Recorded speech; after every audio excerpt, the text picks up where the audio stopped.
একজন লোক জেনা করলে সরাসরি জাহান্নামে যাবে, এ কথা আল্লাহর নবী বলেননি। একটা লোক চুরি করলে সরাসরি জাহান্নামে যাবে, এ কথা আল্লাহর নবী বলেননি।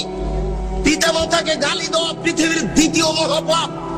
পিতামাতার অবাধ্য চলা পৃথিবীর দ্বিতীয় মহাপাপ।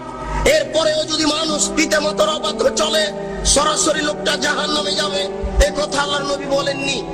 আল্লাহর নবী প্রথম দুই বাক্য বলার পরে তৃতীয় বাক্য বলে আগের দুই বাক্য ঠেকিয়ে দিয়ে বলছেন, কেউ যদি আমার দিকে কোনো কথা ধাবিত করে, সেই কথা যদি আমার না হয়, তাহলে তার থাকার জায়গা জাহান্নাম।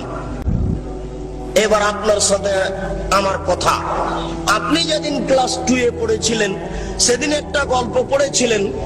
নবী যে রাস্তা দিয়ে হাঁটতেন, একজন বুড়ি সে রাস্তায় কাঁটা পুঁতে রাখতো। নবীর পায়ে কাঁটা ফুটলে বুড়ি খুশি হতো। একদিন দেখলেন নবী রাস্তায় কাঁটা নাই। তিনি ভাবলেন বুড়ির কিছু হয়েছে। তিনি বুড়ির বাড়ি গেলেন, দেখলেন সত্যিকারই অসুস্থ। তিনি পরিচর্যা করলেন, বুড়ি ভালো হয়ে গেল। ঘটনা যে মিথ্যে? জি না। আমার হায়াত পর্যন্ত সময় থাকলো আমার দিনী ভাইদের উপরে, আপনার হায়াত পর্যন্ত সময় থাকলো আপনি আমার হায়াত পর্যন্ত এর সত্যতা প্রমাণ করতে পারবেন না ইনশাআল্লাহ। নবীর নামে মিথ্যা কথা বলা হয়েছে। গাছ লাগান, পরিবেশ বাঁচান, নবী নিজ হাতে গাছ লাগিয়েছেন, মিথ্যা কথা। এই দেশের মাটিতে প্রায় 3 লক্ষ বানানো হাদিস আছে। তার মধ্যে কোরআন মাজিদ 90 পারা, 30 পারা নয়, শয়তান মুমতাজ বেগমের কাছে প্রায় 2000 জাল হাদিস আছে। ধর্মকে বিকৃত করার জন্য লক্ষ লক্ষ হাদিস মানুষ তৈরি করেছে। আমাদের বাড়িতে 10,000-এর সিরিয়াল আছে।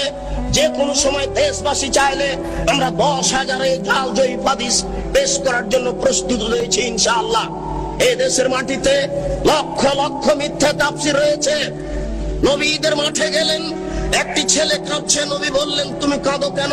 আমি এতিম ছেলে। নবী বললেন, আমিও এতিম ছিলাম, আমি এতিমের অসুবিধা বুঝি। এই বলে তিনি কোলে নিয়ে আয়েশা রাদিয়াল্লাহু তাআলা আনহার কোলে তুলে দিলেন।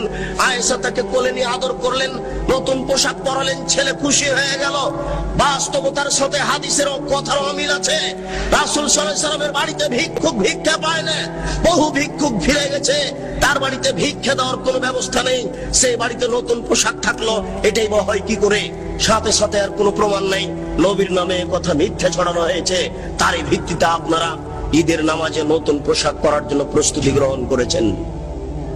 আপনার স্ত্রীর বিশখান শাড়ি শোকেজে থাকার পরেও ঈদের দিন নতুন শাড়ি কেনার জন্য